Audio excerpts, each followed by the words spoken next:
So we're continuing our series on money, thinking about money and stuff. And what I'm talking today about is a parable from the Bible about this, the rich fool, which I guess have we come across? I don't know. Has everyone read it? I'll read it to you now, but I know we've read it to our kids lots of times. And there's these wonderful picture books that have got these stories of this bloke that's kind of growing loads of stuff and building barns and knocking these barns down and building bigger barns. And as I read the story, because it's from, if you want to follow, it's in Luke 12, 13 to 21. I think it's helpful just to sort of almost try and look at it again with fresh eyes, because there's actually some really big stuff in here, I think, for us as a society and individuals, and for me, because I really feel it as well. Let me read it. So someone out of the crowd said, "Teacher, order my brother to give me a fair share of the family inheritance." He replied, "Master, what makes you think it's any of my business to be a judge or mediator for you?" Speaking to the people, he went on, "Take care, protect yourself against the least bit of greed. Life is not defined by what you have, even when you have a lot."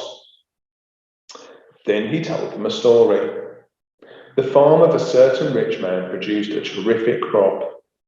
He talked to himself, "What can I do? My barn isn't big enough for this harvest."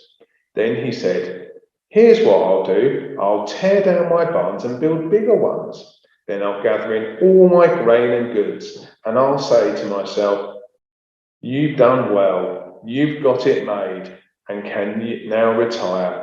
Take it easy and have the time of your life.' Just then God showed up and said, 'Fool, tonight you die, and your barn full of goods. Who gets it?' That's what happened when you fill your barn with self and not with God."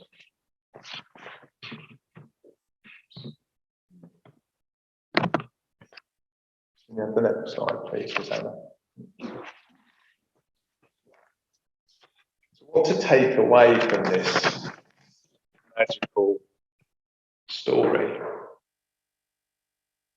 Now, I don't want to say for a minute that God doesn't bless us with stuff.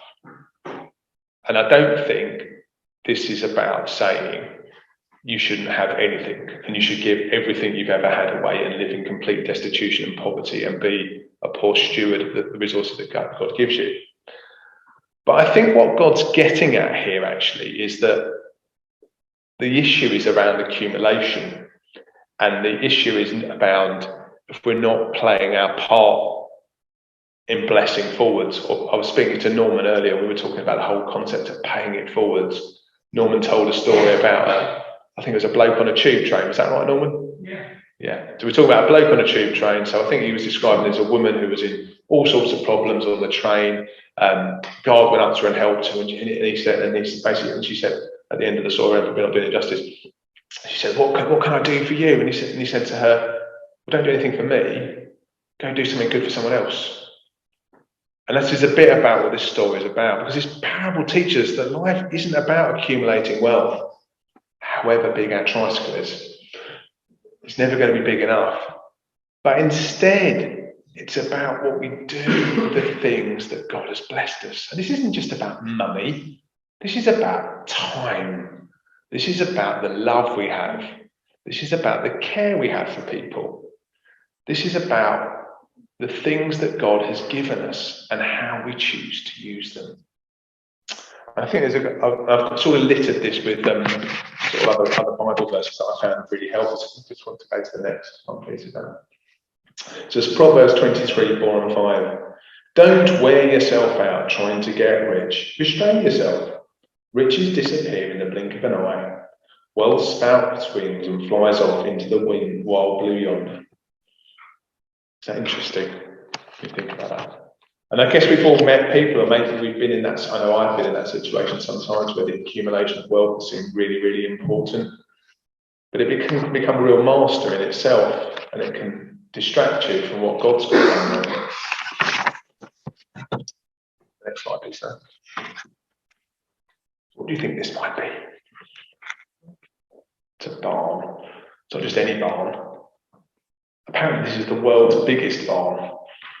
It's not, I don't think it's up anymore, because you can probably see there's a horse and cart outside the front of it. But someone's built this enormous great barn. And this is sort of looking back at the story, and I'm just going to pick up on that idea of the barn, that greed can really lead us into foolishness sometimes. The rich fool in this parable was so focused on the accumulation of wealth for himself that he missed totally out on the bigger picture. And I was also struck by the parable that he's talking in the parable, he's talking about a crop that he's harvested and he's put in this barn. Now, if you know anything about crops, they don't last forever. They have a finite life generally. I mean, you can do things to kind of keep them to last longer, but ultimately they will have a finite life. And it really struck me here, this fool has basically stored up all this stuff that has a value, but it only has a value for a period of time, because eventually it will go rotten, or it will go to seed, and it will be useless and not edible possibly. And that's really challenging, isn't it, when we have the gifts that are given us? It's almost like God gives us stuff for a time, and it's our job to pass it on or to utilize it in that time. But in the parable that Jesus tells, the guy completely overlooked the fact he was going to die. And ultimately, he was going to leave it all behind. So his kind of life's work was kind of in vain, really, in terms of what he was doing. Go to the next slide, please. Ecclesiastes, I think, picks this up quite nicely. The one who loves money is never satisfied with money, nor the one who loves wealth with big profits. More smoke. The more loot you get, the more looters show up. And what fun is that, to be robbed in broad daylight? Sometimes that robbers death, sometimes that robbers other people, by the way, because sometimes other people.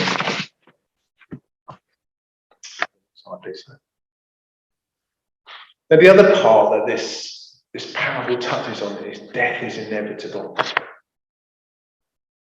And we all know that, don't we? Death is inevitable. But death is just a part of the journey. We know that too, because Christ has promised us that there's something beyond. But it's still going to come. And unfortunately, we can't really take the stuff that we've accumulated in this world beyond. There is stuff we can take beyond, and that's the treasures we store up in heaven. And I think that's where the bank account, if you excuse the analogy, the kind of bank account of what Christ wants us to do is to invest in the kingdom, and that's about using the resources that Christ has given us to invest in what he wants to see happen. So death is coming to us all at some point. The world we live in doesn't talk much about it, I'm always struck by. We live in a world that would love us to live forever. But that's not true. And that's okay. But we do need to be honest about that, I think. Because this parable asks us to think about what really matters. And what's the legacy we want to leave behind? Do we want to leave some fantastic barns that are locked up for some distant relative to inherit, who may or may not want it? Or do we want those barns to be empty, because actually they've blessed the nations? Or maybe just bless the people on your street, your next door neighbour, the people you work with, the children you work with, whoever it may be. Can you just have the next slide, please, Sam? So from Psalm 23:4, even though I walk through the valley of the shadow of death, I will fear no evil, for you are with me, your rod and your staff, they comfort me. So God has promised us that through David's Psalms, that even though this death thing can seem sometimes a bit concerning to downright scary, God has promised to navigate us. He certainly doesn't say, make sure you store up as many toys as possible on this earth to help you navigate the experience of death. He says he'll do that for us.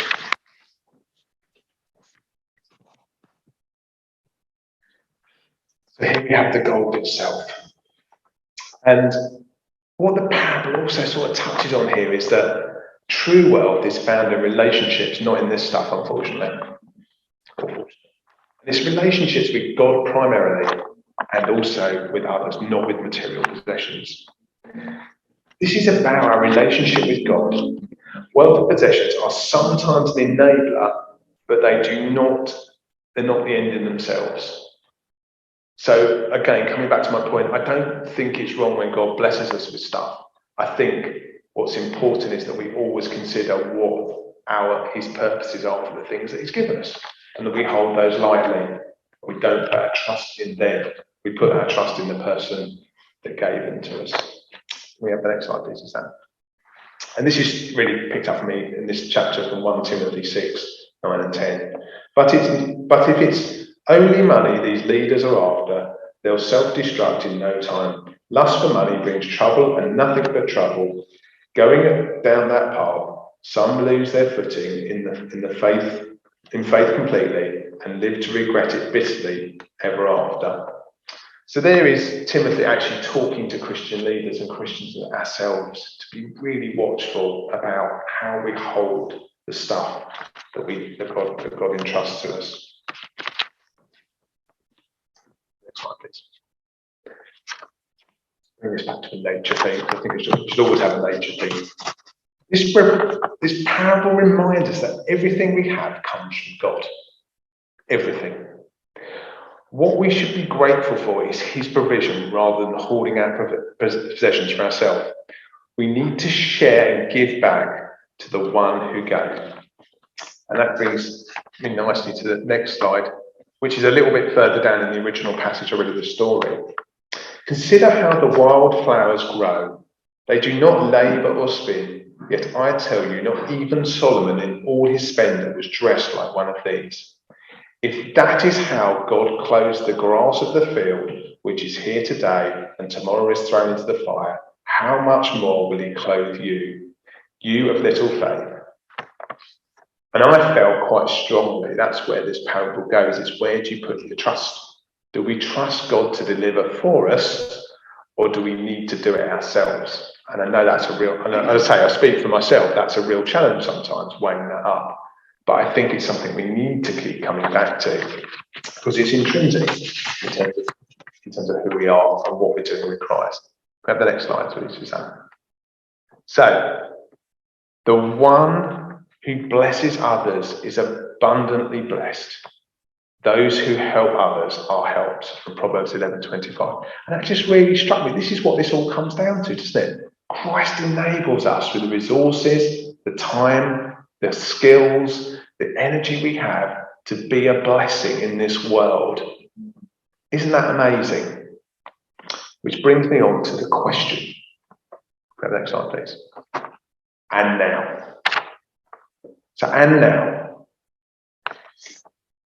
If when you leave this place, if this has kind of spoken to you, what one thing would you like to do differently?